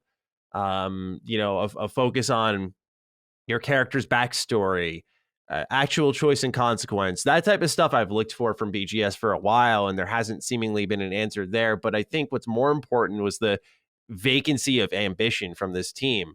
One thing you could say is that the way they built the reputation is they punched above their weight for release after release after release, right? They were talking about 100-man team making Skyrim. That's insane. People still talk about it, still play it, still discover new things in that game. Like 100+ people. When you look at the size of Ubisoft and the games and worlds they make, that really aren't as dense, in my opinion, as a BGS game, but yet they employ thousands. It's incredible to think about.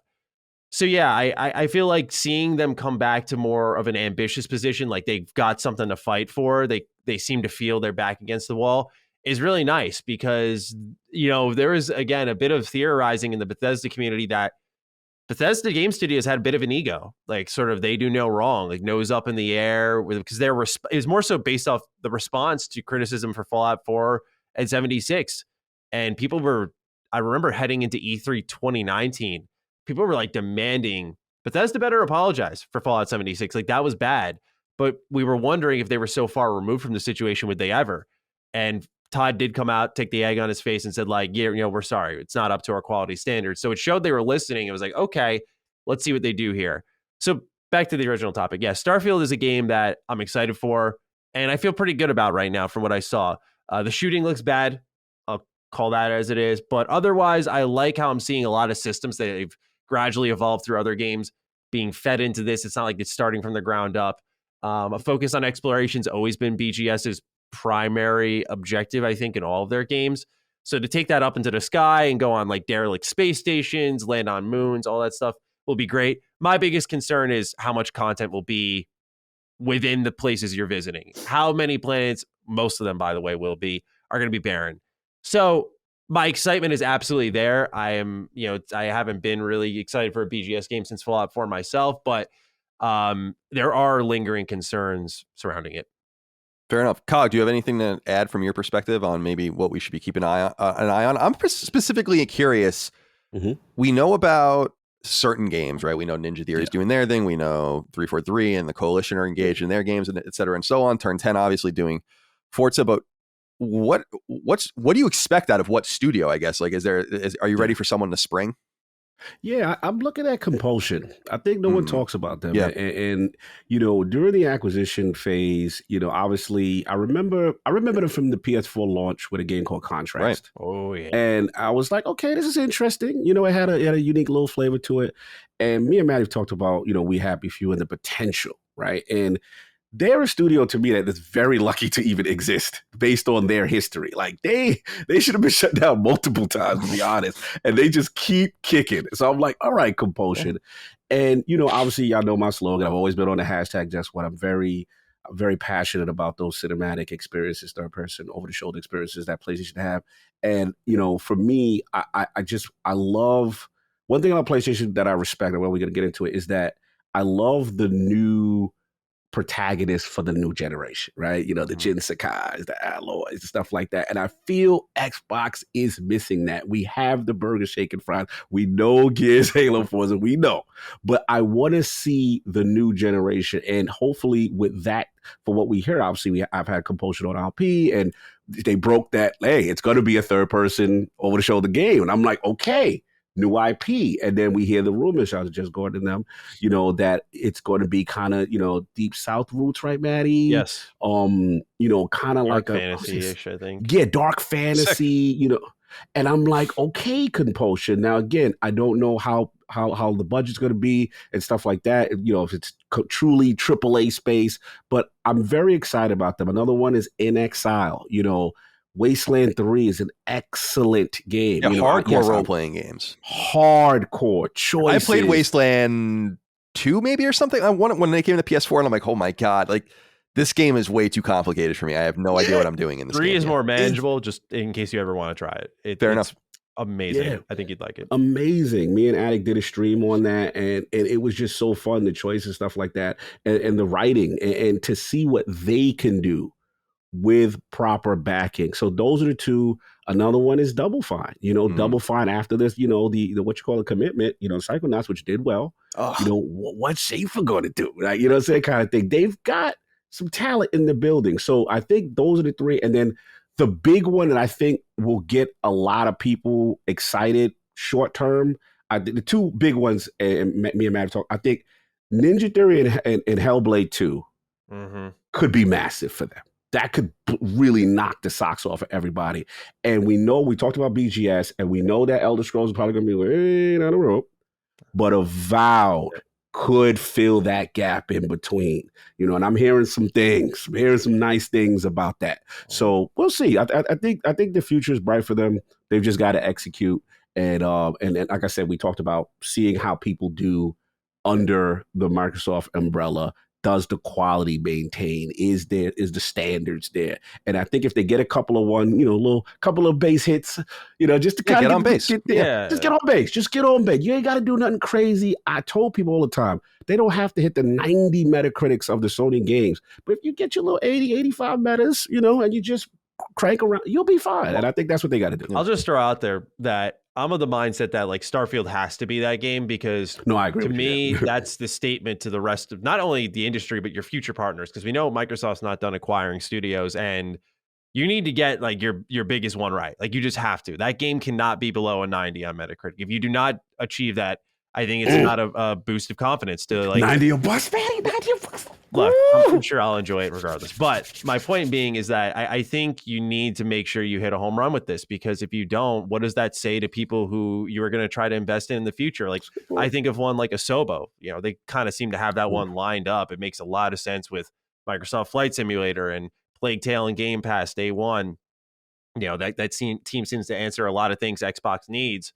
What is the confidence level if you see something like Starfield not do well, and you couple that in with some reports that have been circling around about Xbox being so hands off that it's both a good and a bad thing. Like it's a double-edged sword. It's like, okay, we have creative autonomy, but things can spiral out of control, and you get something like what's going on at the Initiative, which it's weird. Whenever I talk about the Initiative, I'm quite scathing about the situation, because I'm like, I don't know why it should be relatively encouraging that Crystal Dynamics came in, half the original team's gone, they're replacing people already.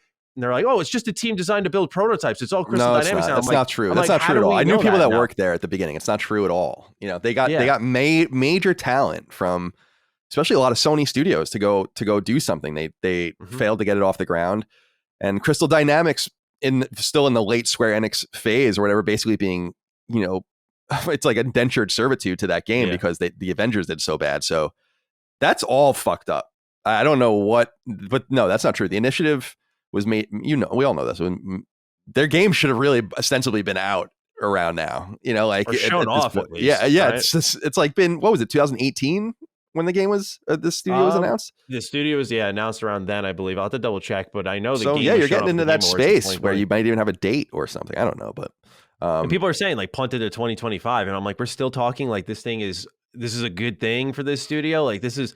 Again, it's like I don't have confidence in other brand new Xbox first party studios that they may erect, just like I don't think other investors would have much interest in working with Microsoft if Starfield doesn't get off the ground. Like I think this was supposed to be your statement moment. Like here's our team we built with our own hands from freelance talent and put them all together.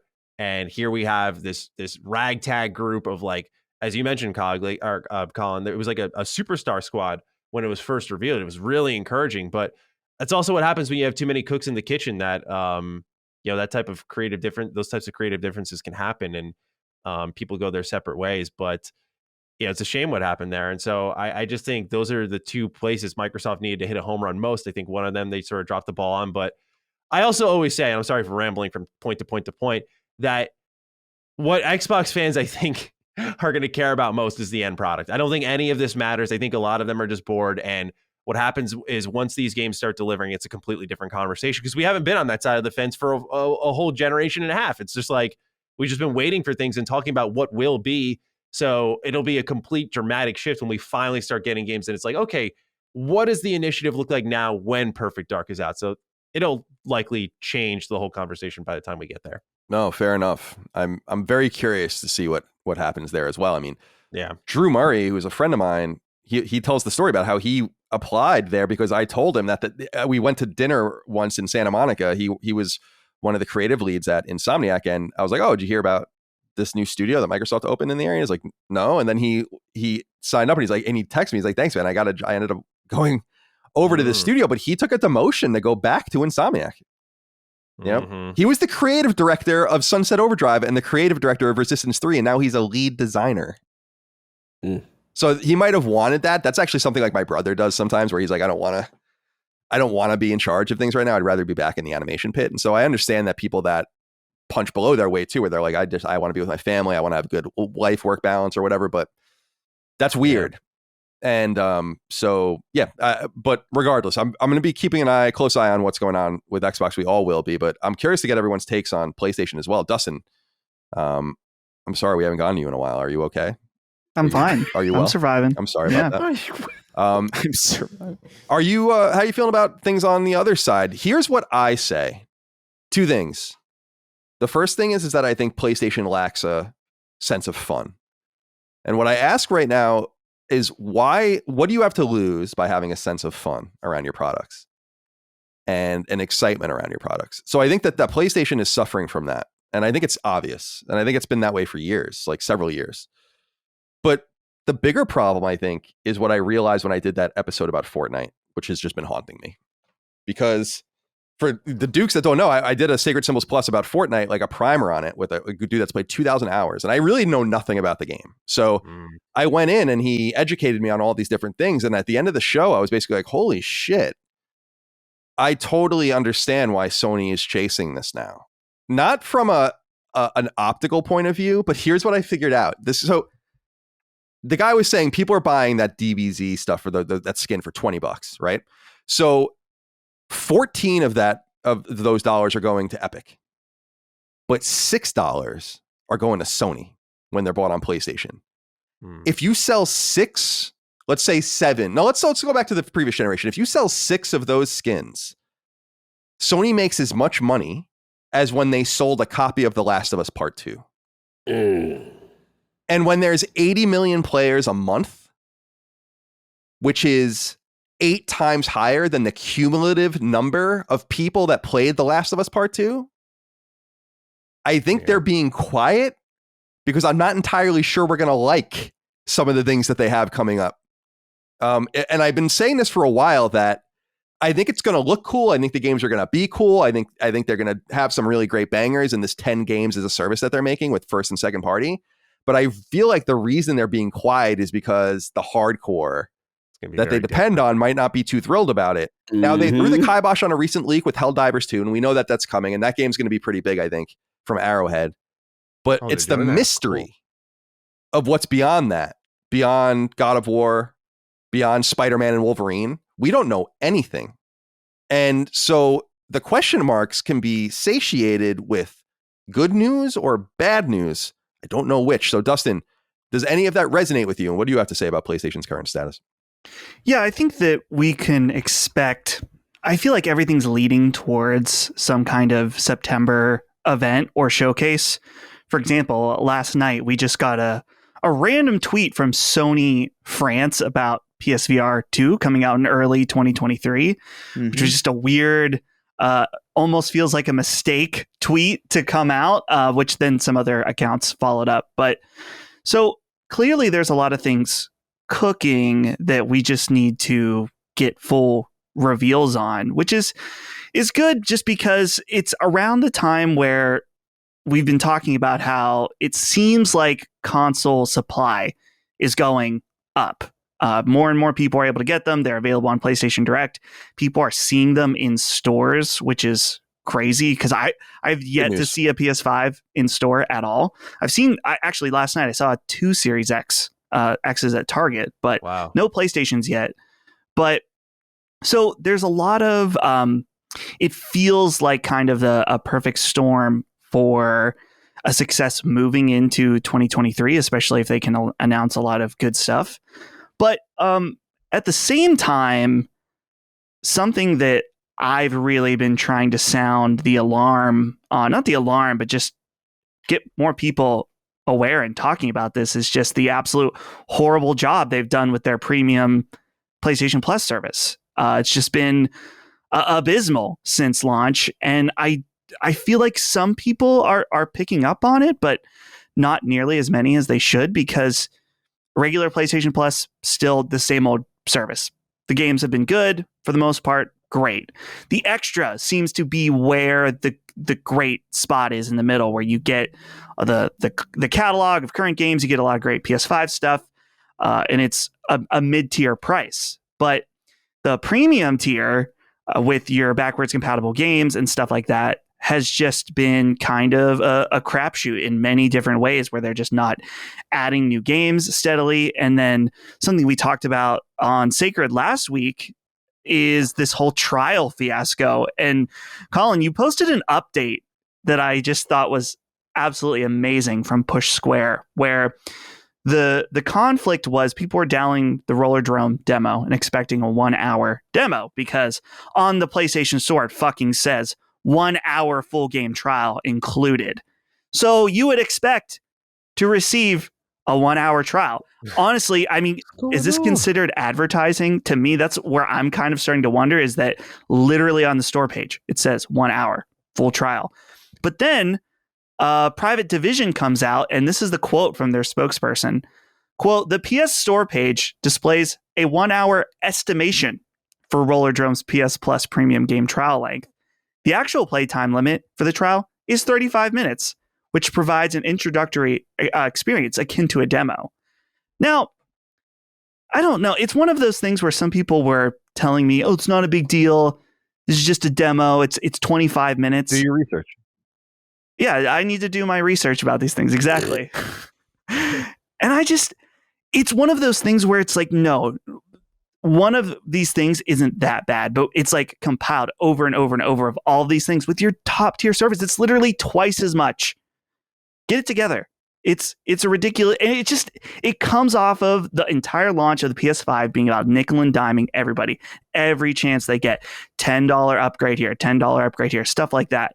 And now your service that's supposed to offer all this incredible value, letting people try out games, stuff like that, is just been abysmal. So they need to get it together. I hope that the problem with these services, though, is you just sign up for the thing you want and then you forget about it, and then it's just, they don't need to necessarily do any better. So I don't know. That's what I said, right? I mean, didn't I say that before the PlayStation Plus upgrades happened, when everyone was buying those upgrades? I'm like, why are you doing this? Why are you buying years of this service? You're giving them money. They don't have to do anything. I told you guys not to subscribe to this thing. You know, that because you're asking like why it's slipping under the radar for some. It's because I'm like, because I didn't fucking upgrade. So I'm not noticing anything here or there. At first I felt a little bad because I bought Wild Arms. But after that, I don't even want any of this stuff. So then there's not much there anyway. And last night I went in because when I signed up, I just signed up to upgrade the rest of my year for $25. And then I realized last night, I thought, oh no, it's just set to renew. Have I spent $120 on premium without realizing? Luckily, it's not until I think sometime next month. But I went and made sure that it wasn't going to upgrade, just because it's one of those situations where I personally want to put my money where my mouth is and say no. The classic catalog, you're continually not upgrading it. You're not adding new stuff. And again, I'm not expecting the world every month. 1 or 2 PlayStation classics would be fantastic, like PS1. But no, we're not even getting that. Yeah, they just kind of they got to manage it like Virtual Console, Nintendo. Right. I liked the way Virtual Console worked in the Wii era. I did. It was just like you knew every week something was going to happen. You didn't know what it was. Here, yeah, I totally agree, and it's a disappointment. But Chris, what do you think about the PlayStation scene right now? How are you feeling about things? We talked a little bit about God of War. I must agree with you that I'm not amped at all really about God of War. I mean, I'm sure it's going to be great, but I loved God of War when I played it in 2018. But then I kind of just moved on. It didn't stick with me like a lot of first or second party games did. The Last of Us, Spider-Man, Ghost of Tsushima. Those games, Death Stranding, I mean, these games all stuck with me much more than that. So, plus, they're reusing all the same boating animations. I can't believe that. What do you think? Yeah, I mean, it's staggeringly lazy. I'm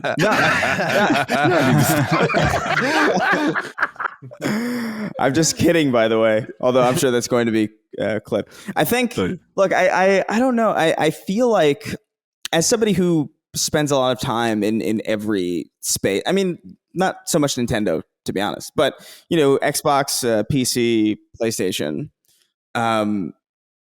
There's I'm noticing different types of excitement happening. I'm noticing that we don't know much about PlayStation beyond God of War. We know Spider-Man 2 vaguely, which I still honestly think is going to be co-op. And we have Wolverine in the far future, but outside of that, we don't know anything. So there's an excitement there in kind of not knowing what we're going to be getting. There's kind of well, I guess we also know about factions a little bit. But for the most part, we have no idea what is happening in the future. And there's like an excitement to that. There's something really cool about that because it's like mysterious. It's like, ooh, we have no idea what the next showcase is going to be for the most part. It's like very, very interesting. Whereas on the Xbox side, I'm seeing like, I'm thinking like, I know exactly what to expect. I just don't know when it's going to happen. So I find that as of right now, I'm totally happy with this lull. I know a lot of people are like annoyed that like the biggest things aren't happening, or even some of the big things that are happening aren't the most hype things. But for me, it's been such a nice, relaxing time to kind of delve into the stuff that I missed, or delve into the stuff that I just didn't put enough time into. And, you know, I think with Santa Monica, I'm most looking forward to what they're going to do after this. You know, like I'm more excited, and even with Naughty Dog, like I'm excited to see what they're going to do after The Last of Us. I hope to God we don't get a Last of Us 3. I don't think we're going to. Maybe we will. I mean, I wouldn't mind, but yeah, I don't know. Keep that thought. I got a question for the sake of boys about Last of Us. I'm dying to ask. Yeah, please. If you don't mind, I interject. I'm very curious about factions, and I wanted to know, how do you think Sony handles it? Do you think it's going to be a situation where it's a separate paid experience? And shout out to the cops going by. Yeah, no, all good. But, or do you think, because we've been talking the live service initiative, right, Colin? And it's like, do you think it's more advantageous for them to actually, quote unquote, bite the bullet, go free to play, and maybe you put it on PC as well to get more engagement based on these type of games? I'm very curious about that game, faction specifically, and how that's headed. What do you guys think is going to ultimately happen? I go back and forth on this because the reality is that you're right. It will happen one of two ways. It's going to be either a $70 game, or it's going to be a free-to-play game with heavy microtransactions. And what's funny is that either of those options are going to annoy people. I think it's a matter of what annoys them less. When you look at the 10 games as a service that they want to release by fiscal 2026, you have to assume that Factions probably is one of them. If it's not, then there are even more games in development that we don't know about, which in and of itself is exciting. But I do wonder about that sometimes, because I think they're going to have a challenge with this game one way or the other. But it feeds back into what I was saying about this foreboding that I feel coming with PlayStation right now. And it's not, I don't think it's about the games. Like, again, I think the games are going to be good. I think people are going to enjoy them. But I think people are going to be disappointed by maybe what some of them are and how some of them are monetized. And there'll be something, it's kind of like when Vita came out and everyone was disappointed about the memory card prices or something. Like, there was something that kind of ruined it at the last minute for people. And will they subject The Last of Us, that IP, to that? I don't know. What I have observed, though, is that The Last of Us as an IP is declining, almost 2-1 generation over generation. So they have a problem there too, but I don't know. What do you guys think? Dustin, do you think Factions will be free to play, or do you think it'll be $70? I wonder if there's something in the middle, because the way that how long this game, or this, I guess his mode isn't the right way to put it anymore, is that it's kind of started as a mode and then has evolved into its own separate release. It almost makes me wonder if there is going to be some kind of story component to it, some kind of thing that's outside of the standard Last of Us story. And then in that sense, maybe Sony could have their cake and eat it too, where they do have something that they charge for and something that's free to play as well. And man, I grow very concerned about the thought of this game being free to play, which obviously that's where a lot of the money would be. But I think we've talked about this on Sacred, is that in order to continually sustain a microtransaction market, it's basically a race to get weirder and stranger and do more and more crazy things and more crossovers, whatever. And for certain games, that's totally fine. Like Fortnite, it makes sense. At this point, it's just this crazy weird thing where it's like the goal is to be weirder and weirder, right? It wasn't always like that way. It was the first battle pass was here's some guys in knights, like armor, right? Like stuff like that. And now you have people Kamehameha like each other, and that's cool, right? But for Last of Us, I don't feel like that sets the right tone. So how do you do that at the same time, unless you do just bite the bullet and make it a $70 product, and then there's the microtransactions are much less. So it's kind of feels like a catch-22, as Colin was saying, that there's really not a good solution unless there is something kind of in the middle. Maybe it's not a full $70 game. Maybe it's somewhere in between. We've seen Sony do that with like Miles Morales. But I would dissuade you from that, right? Like, I feel I would disabuse you of that, let's say, because there's no way that they bit the bullet with some of these $70 games to not charge $70 for factions. Like, they're trying to make a cadence where it's like, no, the games are $70. Like the games one of their are launch $70. games on PS5 was $50. The sequel Miles to Morales one of their, it was cheaper on PS4 though too, because they considered it it was a 4-hour game or whatever. But I understand what you're saying. But this is a multiplayer, like that's it kind of fits in that same space, at least in my mind, where it's like this isn't Last of Us 3. It's not part 3. It's something in between. So they might be willing to slot it in that price point. But like you said, Colin, they're pretty in this $70 price point thing moving forward. That $50 for Miles Morales might have been a relic of the past that just kind of was hanging on into the PS5 generation. What they might have realized with Miles Morales is that they could have charged $70 for it. I mean, that's and honestly, and I will say that as far as I remember, the only game that was lowered in price was Destruction All Stars, because remember that was supposed to be a $70 game, and I think they saw the pre-orders were probably non-existent, and so they were like, we need to do something with this game, and obviously they were going to make a Twisted Metal game at Lucid, but that game I think has gone over to Fire Sprite, so we'll see what happens there. But Chris, how do you feel about the future? Do you share my foreboding that it's like I laid out the Fortnite math for everyone, right? You are in a boardroom and you see that and you're like, wait. So we spend $200 million to get $100 million in profit.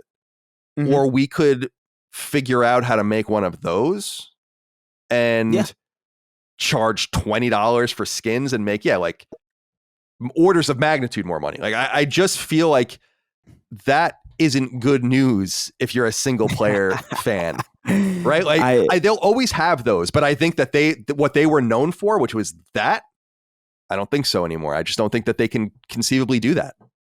Yeah, I mean, I think I'll be straight up. I think the majority of the games that we're going to see coming out of this live service initiative from Sony are going to be borderline not good.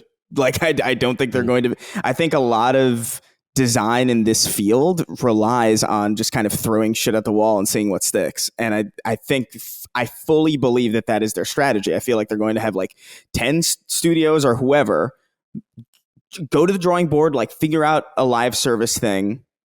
And whatever money we spend on the things that don't work out will be recouped by the one that does, because that is how profitable these things are. And I think that is the goal. I sincerely think that's what we're going to see. And I think people are, especially in the PlayStation space, are going to be very baffled by some of the stuff that they're going to see, because they're very used to these very curated single player experiences. You're going to long for your fucking sad dad simulator. Yeah.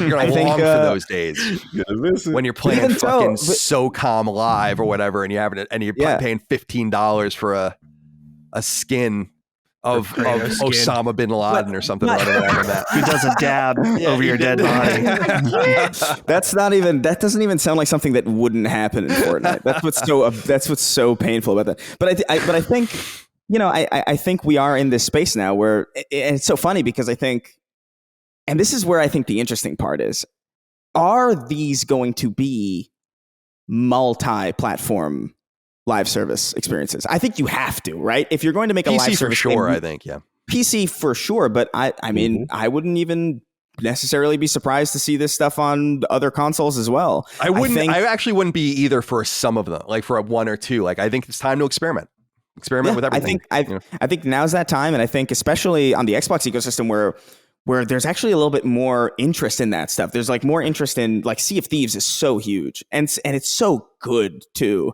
And like little things like Grounded that kind of like started small and have kind of like launched into the stratosphere. I feel like maybe some of these PlayStation games, maybe people on the Xbox side are going to be even looking over it and being like, maybe that looks kind of cool, honestly. Like maybe I'll, and I think maybe that's their goal, is to kind of have this like broad appeal and broad accessibility to the point where it doesn't really matter if the person who is really, really like, I only want to play video games about sad dads. If they're not interested, it doesn't matter, because they're still going to have their thing. And I do want to kind of like nip this fear of like, oh, single player games are going away in the bud, because I do think these are the main drivers for individual console sales. I do think these are the reasons why you pick up a console, specifically the story heavy experiences, these experiences that are very curated and very, very high quality and very high budget. That drives you to the system that then allows them to make more money off of the microtransactions off of their live service games. That's a good point.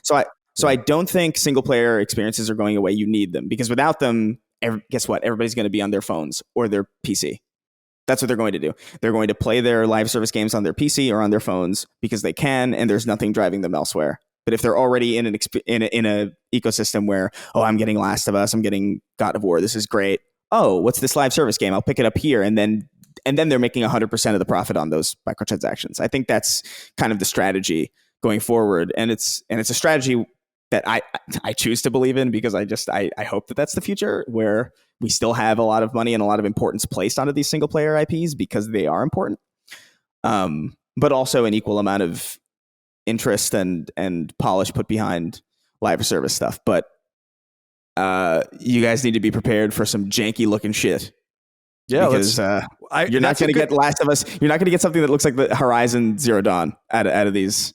I would imagine not. I mean, what's interesting is if that will injure their brand in some way, just because they're known for quality, whether or not it's your cup of tea. Like, I don't give a flying fuck about Gran Turismo, but it's good. Like, people like it. It's known for being a good game. So I'll be interested to kind of chronicle this as well and see what happens, because you're right that they need to still continue to draw people and retain their fan base as well. But when I see these numbers and I'm thinking about game sales and I'm just hearing what people are paying and stuff, I'm like, man, this is not good. It's not good. It's great for the industry. It's great if you like those kinds of games, but we'll see what happens. My theory, as you guys know, has long been that I think we're going to get a direct Rainbow Six Siege competitor out of PlayStation. I think that's one place that they're going to fight. And I think that makes a lot of sense to bring SOCOM back.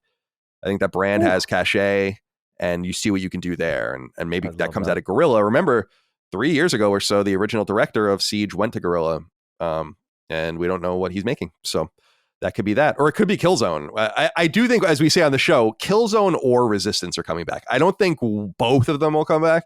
That would be fucking sick if both of them came back. Although what would be even cooler is something new. Wouldn't that be nice? Like, if someone was like Resistance, Killzone, or something new, I'd be like, something new. Give me a new shooter. That sounds awesome. Like, what could it be? We did the Alien shooter. We did the weird human Civil War shooter. Do something else. Anyway, I've kept you guys enough as we ramble about video games. My friends, thank you for being here. Appreciate all of you. Cog, check him out on Iron Lord's podcast, and of course on Defining Duke. And Matty over at Mr. Matty Plays, and Retro Rebound, and of course on Defining Duke as well. Chris Raygun, Christopher. You can find him on YouTube, you can find him on Twitch and all those places, and you can find him at he's in Krakow at a Polish CIA black site right now. So we'll see where he's at next time. Yeah. And Dustin Furman. You're not streaming anymore, but you're doing the YouTube videos now, right? So check you out on YouTube. That's right. And and for me, you're here. I mean, this is it. This is what I do. So appreciate you guys. Thank you for being here. I know we had to get up late. Big day today. Glad we got this done. The audience really likes these conversations. So we're going to try to do them more often, try to get them on the calendar so we can continue to talk about games. I have fun with it. So thank you all out there. Thank you for your love, kindness, and support. And we'll see you next time for more Sacred Symbols Plus, etc. Until then, goodbye. See ya. Take care, guys. Sacred Symbols, a PlayStation podcast, is a product and trademark of Last Stand Media and Colin's Last Stand LLC, and is proudly recorded in the USA. The show is conceived by, is written by, and is directed by me, Colin Moriarty. My co-hosts are Chris Raygun Maldonado and Dustin Furman. The show is produced by executive producer Dustin Furman. It's edited by associate producer Ben Smith. All of Last Stand's theme music is by my best friend, Ramon Narvaez. As you know, all of Last Stand shows, including Sacred Symbols, are fan-funded on Patreon at patreon.com/laststandmedia. The following names are at the producer level on Patreon, our highest tier, and we're grateful for your thoughtful and kind contributions to our independent endeavor. Thank you.